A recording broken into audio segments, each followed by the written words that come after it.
Bienvenidos, hola, bienvenidos de nuevamente a esta serie de estudios bíblicos sobre el libro del profeta Daniel. Hoy vamos a platicar acerca del capítulo número 12 de Daniel. Nuevamente estamos allí en el capítulo 12, pero hoy vamos a abordar un tema distinto, otro periodo profético que tiene que ver con los 1335 días que encontramos en Daniel capítulo número 12, versículo número 12. Bien, parece que ahí tuve un error de dedo, que sería el versículo 12, no el versículo número 11 como vemos allí. Bien.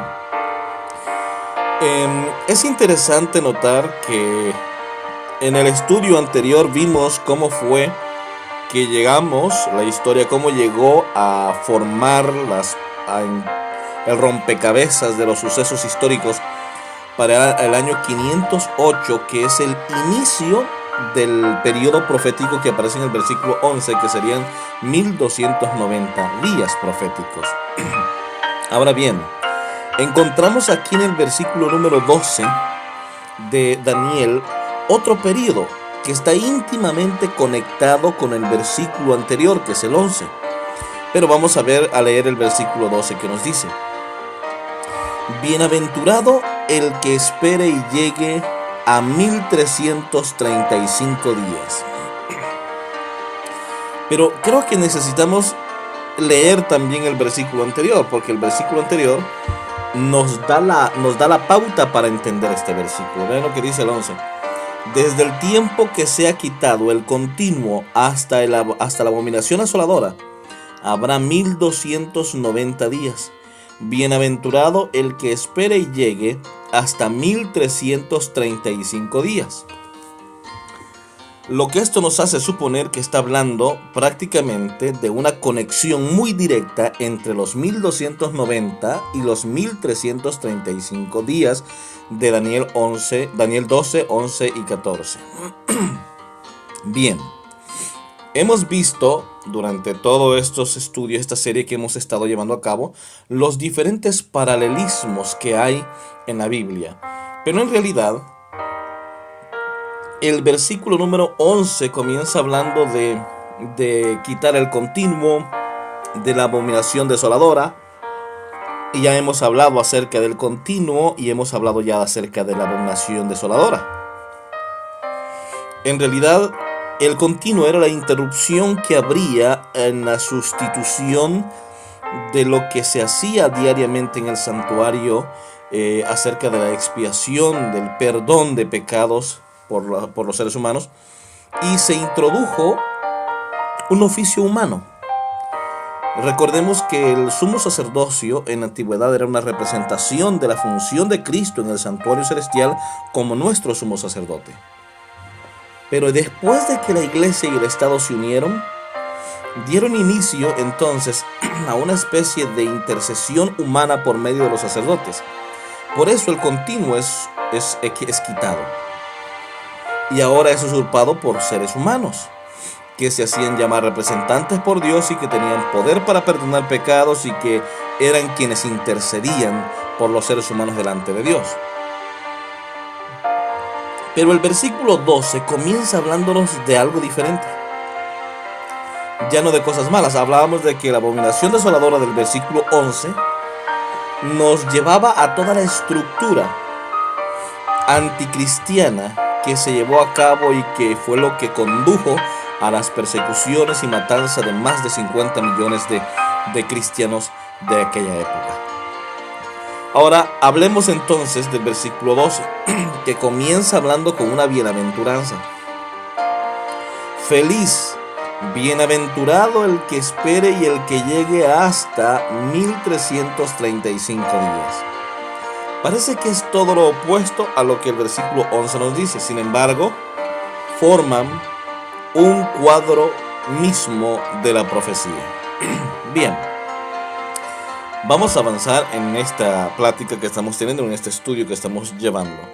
¿Cómo debe ser interpretado este periodo de tiempo? Existe una diversidad de pensamientos, si se le puede llamar, o una diversidad de interpretaciones en cuanto a las profecías de Daniel y a las profecías de Apocalipsis. Generalmente, después de la reforma, por lo general fue, o por decirlo de una manera más amigable, fue entonces cuando los jesuitas o la orden jesuita de la Iglesia Católica comenzó a dar ciertos indicios de interpretación futurista acerca del cuerno pequeño, acerca de las profecías que se mencionaban en el libro de Daniel y de Apocalipsis. Estas profecías futuristas, al colocarlas muy al final de la historia humana, entonces era quitada toda responsabilidad del cuerno pequeño que apuntaba al poder imperial papal. Entonces, al no haber un responsable directo en Edad Media, porque estas profecías eran interpretadas para el tiempo del fin o para el final del tiempo del fin, entonces no había un responsable directo de las atrocidades de la Edad Media. Pero sí existen algunas interpretaciones que tienen que ver con el futuro. Inclusive, algunos cristianos devotos han pensado que estos periodos de tiempo son periodos de tiempos literales, que no tienen nada que ver con la historia. Bueno, lo que vamos a hacer ahora es tratar de buscar en la Biblia. Vamos a dejar que sea la Biblia la que nos diga qué interpretación es más fiable a la luz de los textos bíblicos que vamos a estar analizando el día de hoy. Bien, existe, como les dije ya en algunos otros estudios, un paralelismo profético del libro de Daniel. Y hay también frases gramaticales que son muy paralelas. Por ejemplo, si tomáramos el libro de Daniel como un libro lineal en el que cada profecía representa una cosa diferente a la otra profecía que vemos más adelante, entonces la historia del mundo faltarían muchísimos miles de años para que Cristo viniera por segunda vez. Sin embargo, al estudiar el libro de Daniel en forma paralela, como lo vemos en diferentes cuadros proféticos dentro del libro, entonces nos lleva a una sola conclusión. Y es que hay muy pocas señales que todavía faltan que se cumplan para que Cristo venga. Existe un paralelismo. Cuando leemos el capítulo 2 de Daniel, podemos ver que hay una serie de metales representadas en la estatua de Nabucodonosor, que después vemos reflejado bajo el principio de repetición y ensanchamiento que les hablaba ya en algún otro estudio, como en el capítulo 7 podemos ver con más detalles la repetición de la profecía o de la visión o del sueño que tuvo Nabucodonosor en el capítulo número 2. Luego vemos ese paralelismo también reflejado en el capítulo número 8. Pero en el capítulo número 8 son insertadas algunos periodos de tiempo ya que se van repitiendo en el desarrollo histórico en el mismo capítulo número 9, 10 y 11. Y ya con relación al final de los periodos que aparecen en el capítulo número 8, entonces aparece una descripción más puntual en el capítulo número 12 de Daniel. Hay un paralelismo entonces entre el capítulo número 8 y el capítulo número 12 de Daniel, tomando en cuenta que el capítulo número 10 y el capítulo número 11 en su primera parte son eventos desarrollados con la narración histórica de las profecías que el ángel está haciendo a Daniel en sus primeras partes. Cuando llegamos al final del capítulo 8 de las 2300 tardes y mañanas, entonces encontramos una pregunta que es planteada también en el capítulo 12, en donde Daniel está preguntando hasta cuándo, y entonces con relación a esa pregunta La respuesta es 2300 tardes y mañanas, y en el capítulo 12 son insertados dos periodos más, 1290 y 1335. Muy bien, vamos a hablar de la repetición y ensanchamiento. O más bien dicho, ya hablamos, perdonen que estoy un poquito malo, pero vamos a continuar con este estudio. El principio de repetición y ensanchamiento es cómo la profecía se repite paralelamente, con un poco más de detalles que en la primera ocasión. Es lo que vimos en el capítulo número 7, cómo se repitió lo del capítulo número 2, con más detalles. Por ejemplo, la cuarta bestia tenía 10 cuernos, y de ese cuerno surgió un cuerno pequeño. Y ese cuerno pequeño entonces gobernaba por un tiempo hasta que el juicio se sentó, el tribunal se sentó y comenzó el juicio. Es lo que nos dice el capítulo 7. Nos agrega un poco más de explicación que lo que nos vimos en el capítulo 2.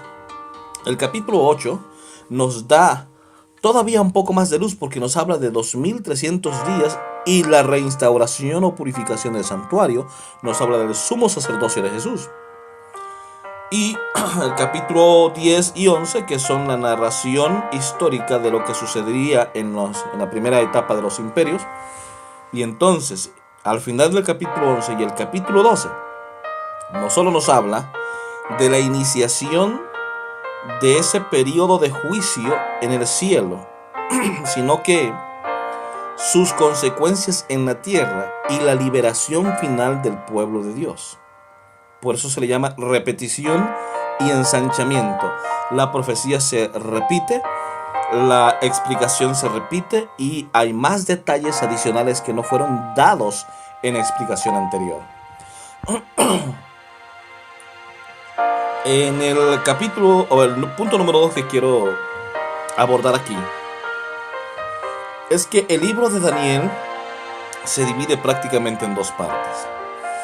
La primera parte, del capítulo 2 al capítulo 7, se conoce como la parte histórica del libro.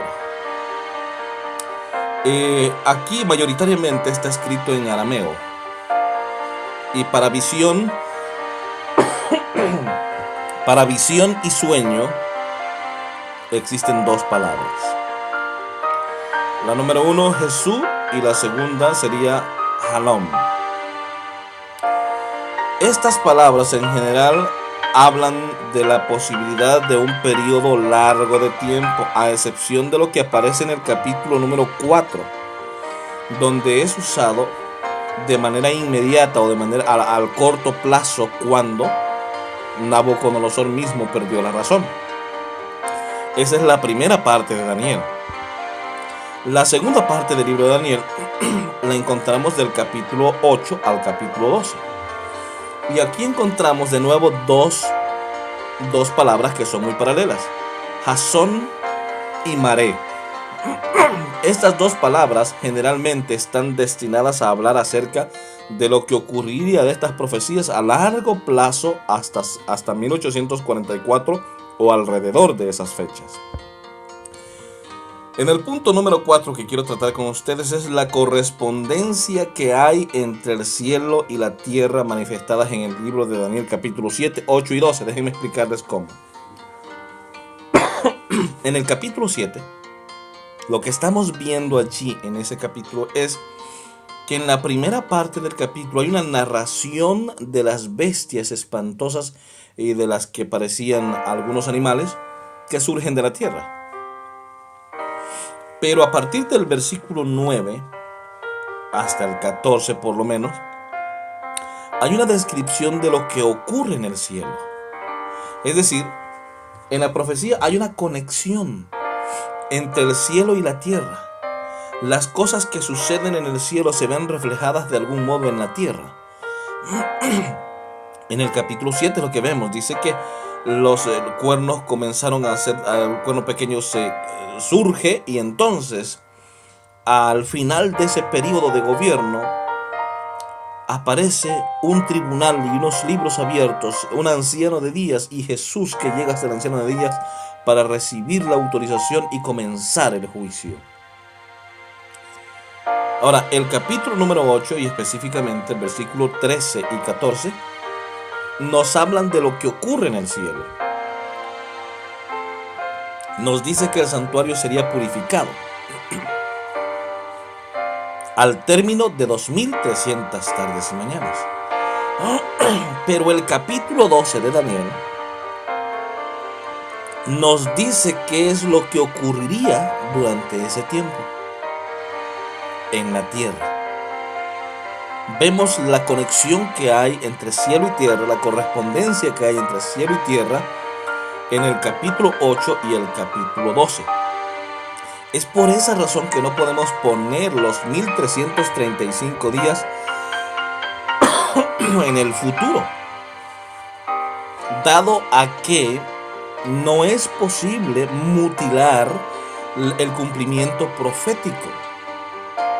Algunos hablan inclusive de una repetición en forma literal de estas porciones de tiempo dadas en Daniel 12. Pero de nuevo volvemos al mismo asunto. No podemos hablar de que estas porciones de tiempo, estos periodos de tiempo sean literales porque no nos lo permite la interpretación del libro de Daniel. ¿Por qué? Porque hay muchos elementos dentro del libro que están conectados entre sí. Hay frases, hay palabras, hay estructuras gramaticales que están repetidas en uno y otro lado. Por lo tanto, el uno complementa la otra parte que no quedó del todo explicada bajo el principio de repetición y ensanchamiento. Por eso es que aquellos cristianos que piensan que estos periodos son literales y que son colocados al final de la historia humana, después del periodo de los 2300 días y la purificación del santuario, en realidad no hay bíblicamente, teológicamente e históricamente no existe una manera para poderlos conectar hasta ese momento. Bien, vamos al punto número 5. Hemos hablado de varios asuntos, pero quiero ver la fraseología que encontramos en Daniel 12:4 y el capítulo 8 y el versículo 3. Aquí aparece una frase muy interesante. Miré y he aquí. Nos vuelve a conectar el capítulo 8 con el capítulo 12. Lo que intuitivamente nos dice que lo que sigue de ahí hacia adelante de algún modo está conectado entre el versículo 11 y 2 y 13 y 14 del 8 y el 12, 4 en adelante. El punto número 6 que quiero que hablemos en esta plática es que en Daniel 8 hay dos seres que están interlocutando y Daniel allí en el panorama escénico de la visión. Y cuando vamos al capítulo número 12 vemos exactamente lo mismo. Dos seres, no es la misma visión, es una visión diferente. Es una visión tratando de explicar los asuntos con relación al tiempo del fin. Y vemos a esos mismos dos seres interlocutando a la orilla del río y están intentando dar explicaciones a Daniel.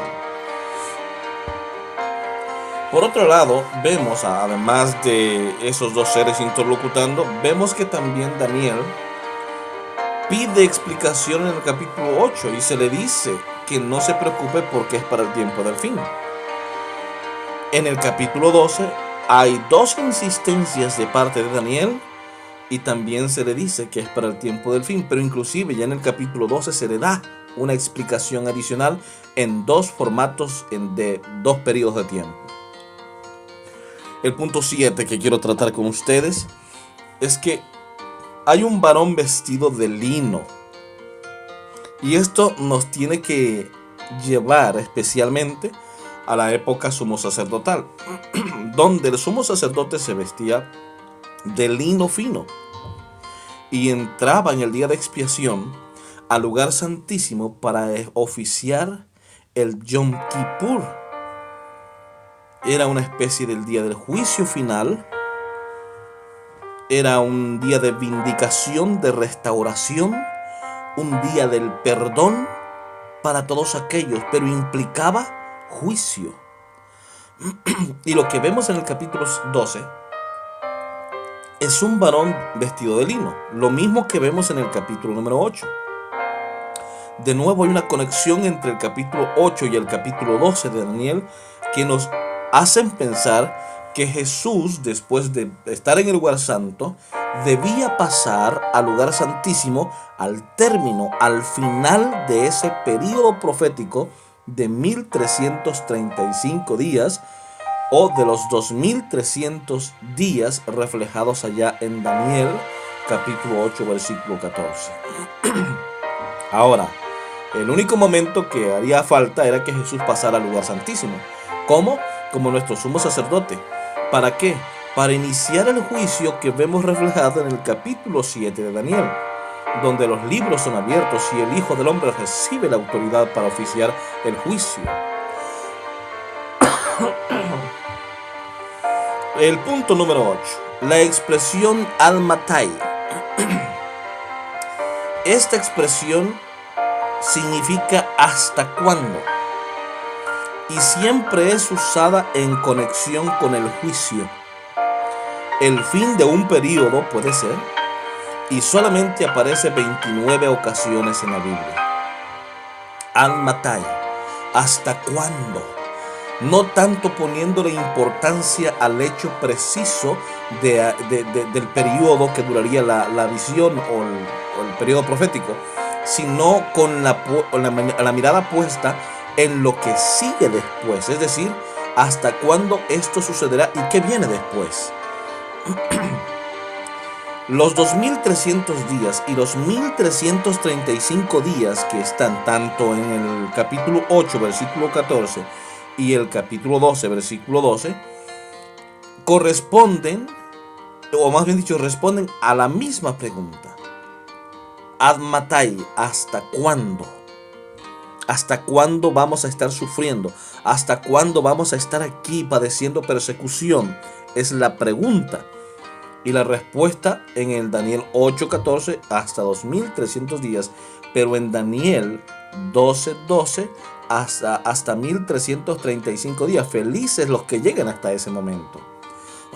Es prácticamente un complemento, únicamente que los 2300 días comienzan desde que los periodos proféticos comienzan en el 457 a.C.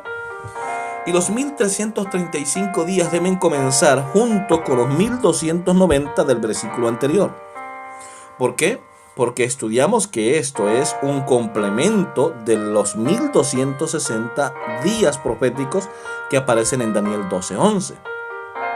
Desde que el continuo es quitado y desde que la abominación desoladora llega hasta que se cumplen los 1335 días. Claro, los 1290 días es un periodo que llega justamente hasta cuando el periodo del poder romano papal deja de existir y es llevado al exilio al Papa Pío VI por medio de Berthier, el general de Napoleón, en el año de 1798.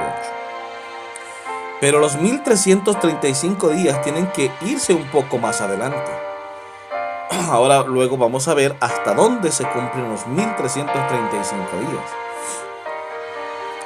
Daniel entiende que el juicio comienza cuando terminan los 2300 días. Eso está más que claro en la Biblia. Pero veamos esto. Las fechas señaladas en Daniel 12, 11 y 12 se encuentran estructuralmente formuladas como una respuesta al Ad Matai, de modo que este periodo de los 1335 días está orientado hacia el final de las 2300 tardes y mañanas, en dos contextos diferentes, ya que Daniel 8 apunta al cielo y Daniel 12 apunta a lo que sucede en la tierra. Es decir, El complemento que hay entre Daniel 8 y Daniel 12 es muy evidente. Por la fraseología, por los personajes involucrados, por el contexto de la profecía que es para el tiempo del fin, por la pregunta que le hace un santo al otro santo, por las respuestas que reciben. Todo esto nos hace pensar que están íntimamente complementados. Ahora, lo que nos dice el capítulo 8, versículos 13 y 14 es lo que ocurre en el cielo, qué sucede en el cielo. El santuario es purificado, el santuario es vindicado. El juicio comienza, dice el capítulo 7. Pero en el capítulo 12 nos dice qué es lo que ocurre con los que estamos aquí en la tierra. Dice, felices los que lleguen hasta ese momento.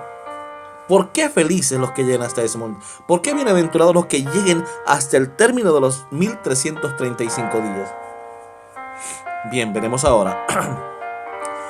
Si comenzamos, como vimos en el estudio anterior, en la fecha del 508, cuando el continuo es quitado y la estructura de la abominación desoladora comienza a formar alianzas, a través de Clovis, recuerden ustedes, y el Papa Remigio, y entonces toda esa estructura se comienza a unir en el año 508.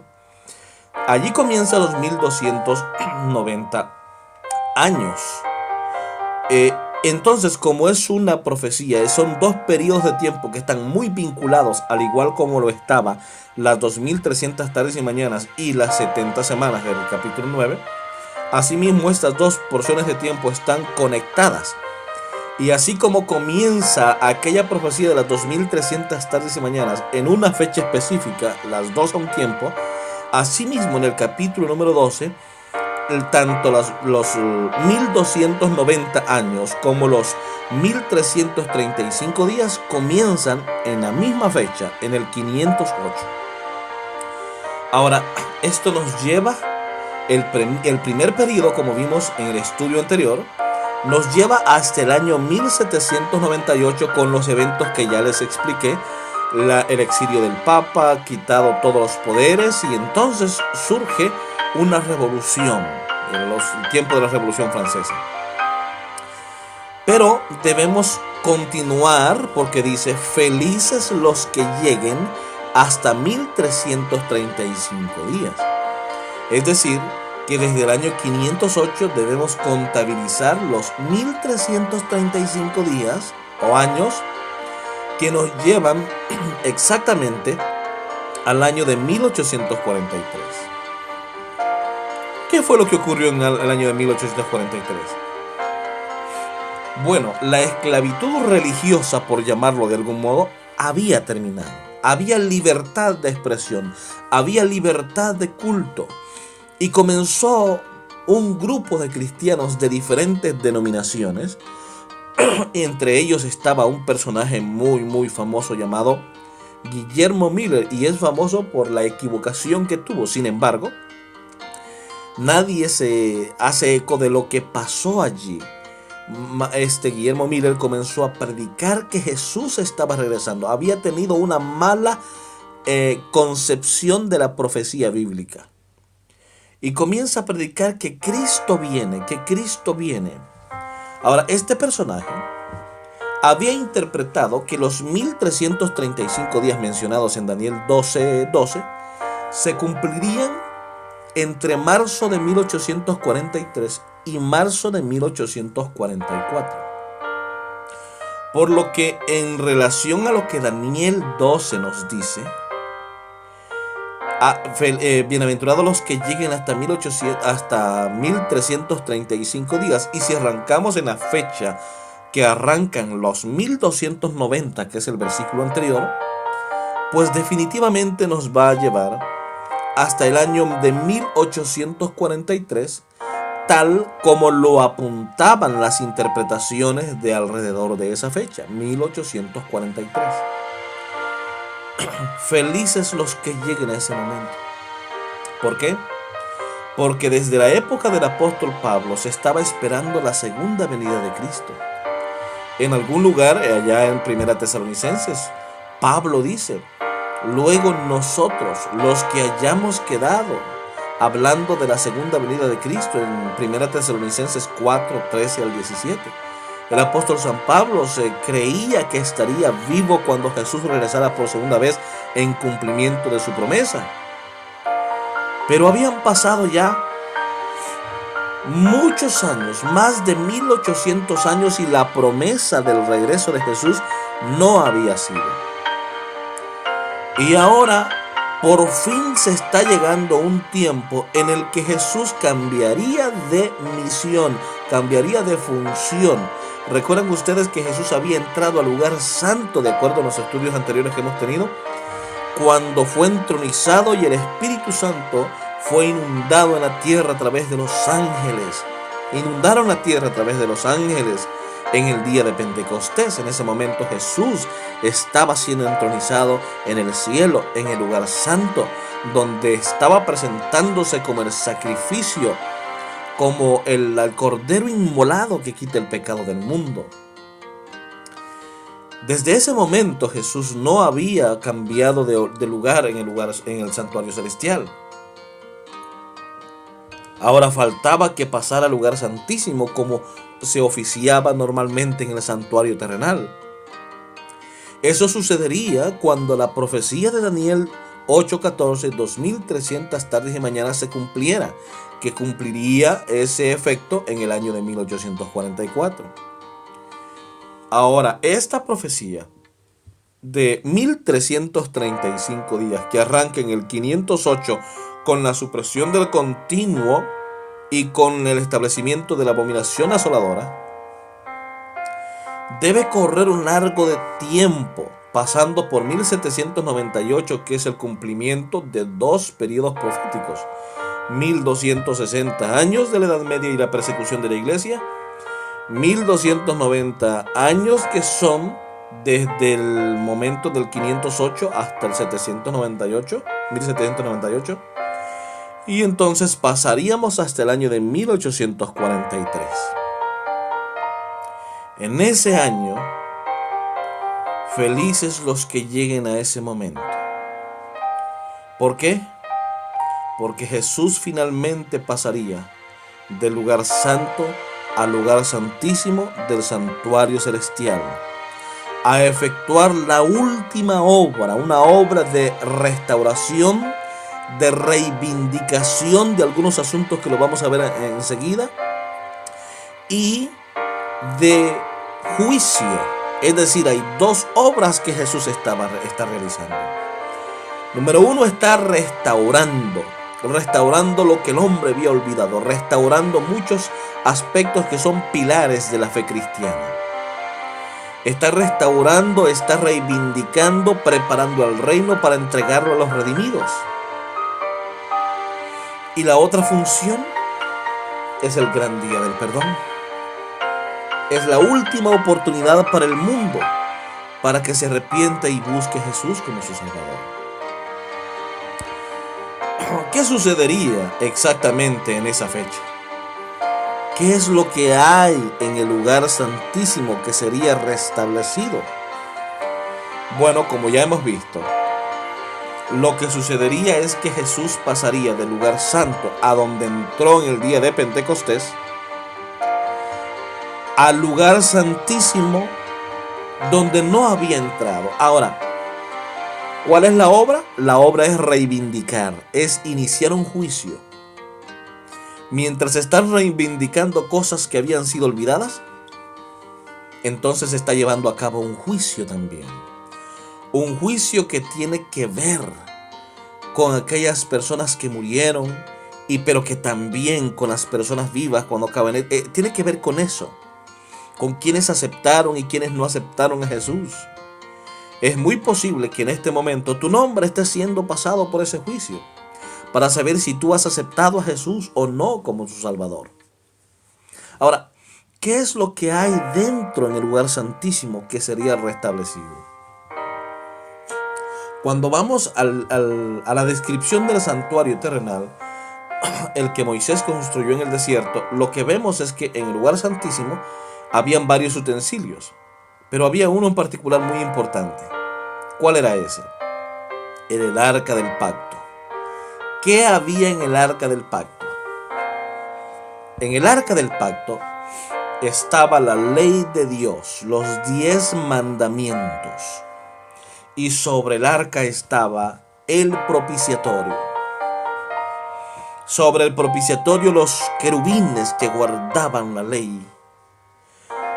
Y sobre el propiciatorio, en el día de la expiación, la columna de fuego se colocaba y la presencia de Dios se manifestaba.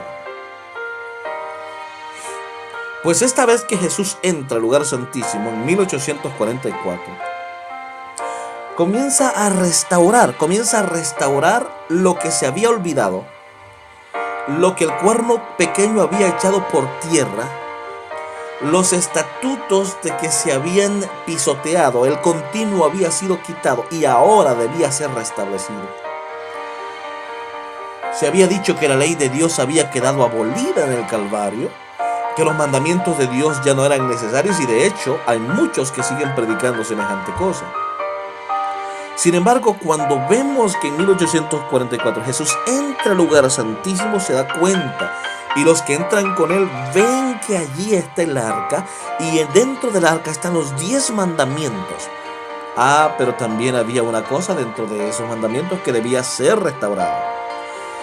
No solamente el mandamiento de no adorar ídolos, que eso ya para esa fecha estaba muy claro que era bíblico y que no debía hacerse, sino que ya por el año 325 después de Cristo, el emperador Constantino había cambiado el día de reposo que la Biblia nos decía,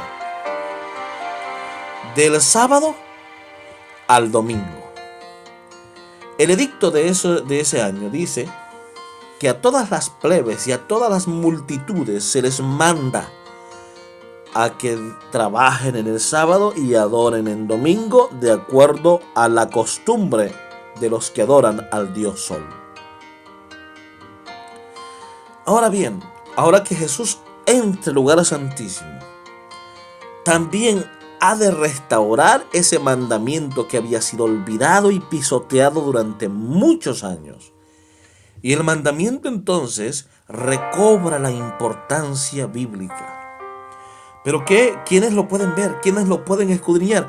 Únicamente aquellos que se empeñan en el estudio de la Biblia por saber qué es lo que está sucediendo proféticamente ahora, en este tiempo, en este lugar y en el cielo. El tercer punto que Jesús, el tercer pilar que Jesús necesita restablecer es la verdad acerca de los muertos. Hasta ese momento se había estudiado de que los muertos van al cielo, van al purgatorio, van al infierno y etcétera. Se había tergiversado la verdad bíblica. Y era necesario, a través de la vara de Aarón que floreció, manifestar que los muertos van a la tumba y que si aceptaron a Jesús como su Salvador, un día serán resucitados de entre los muertos, como dice Pablo en 1 Tesalonicenses 4, 13 al 16. También nos enseña esta entrada de Jesús al lugar santísimo, la iniciación del juicio que vemos en el capítulo 7, versículos 9 al 14 de Daniel. Los libros fueron traídos y fueron abiertos. El anciano de días estaba allí.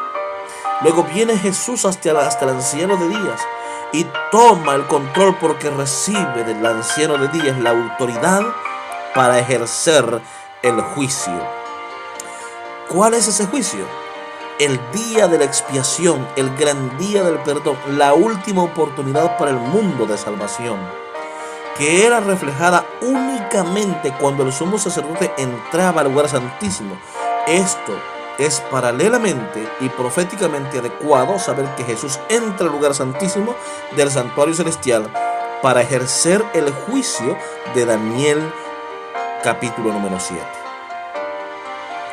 Por otro lado, se restablece, y hay un dato más adicional que quiero agregar, y es que se restablece el orden sumo sacerdotal. la verdad de que otros eran los intercedores por los hombres queda esclarecida. Y Jesús, como gran conquistador, como nuestro único sumo sacerdote, como nos dice Hebreos, entra en la acción final, entra en la etapa final de la intercesión humana delante de Dios. Y el pilar número 5 que quiero mencionar acá es que es a partir de ese momento que Jesús entra al lugar santísimo, cuando también es reivindicado, es restablecido el mensaje de la salud. Durante muchísimo tiempo este mensaje fue ignorado, olvidado y pisoteado. Pero que al final, cuando Jesús entra al lugar santísimo, este mensaje sale de nuevo, que estaba representado por medio de la porción del maná que también estaba en el lugar santísimo. ¿Cuál es el mensaje de salud? El mensaje de una correcta alimentación, el mensaje de que hay comidas que los hijos de Dios deben comer, como lo hacía Daniel en Babilonia, y habían comidas que, como Daniel rechazó en Babilonia, el cristiano debe no ingerirlas. Es el mensaje de salud que Dios estaba estableciendo, reivindicando, reestableciendo para todo el mundo, en la última gran oportunidad para la humanidad. Dios ha restablecido sus mandamientos. Dios ha restablecido ese cuarto mandamiento, que es el día de reposo para el Señor. Dios ha restablecido la verdad acerca de los muertos. Los muertos que murieron en Cristo están esperando ese momento cuando Cristo venga para ser resucitados y llevados al cielo. El Señor ha tomado en sí el juicio investigador en el capítulo 7 de Daniel. Y el mensaje de la salud que había sido olvidado ha sido reivindicado y restablecido para los hijos de Dios. Todo esto se llevaría a cabo cuando esos 1335 días se cumplieran. Por eso es que dice: felices los que lleguen hasta 1335 días. ¿Por qué felices? Porque conocerían la reivindicación y el restablecimiento de 5 o 6 o más pilares que habían sido olvidados, que habían sido pisoteados por el poder papal. Mis queridos hermanos, la palabra de Dios es fiel y no falla. Y así como ha dicho que va a liberarnos del lazo del enemigo y que seremos libres al final, porque Él nos libertará de la persecución, del dominio de las tinieblas y de todo lo que hay en esta tierra, así lo ha de cumplir, porque su palabra no falla. Jesús viene pronto, no lo olvides. Él no miente, y si Él dijo que regresaría, es porque está viniendo de nuevo. Prepárate, mi querido hermano. Prepara tu vida y tu corazón, porque Jesús viene y no tardará. Y cuando Él llegue aquí, nos llamará a todos por nombre. Nos examinará si vivimos fielmente a la altura de los principios reivindicados.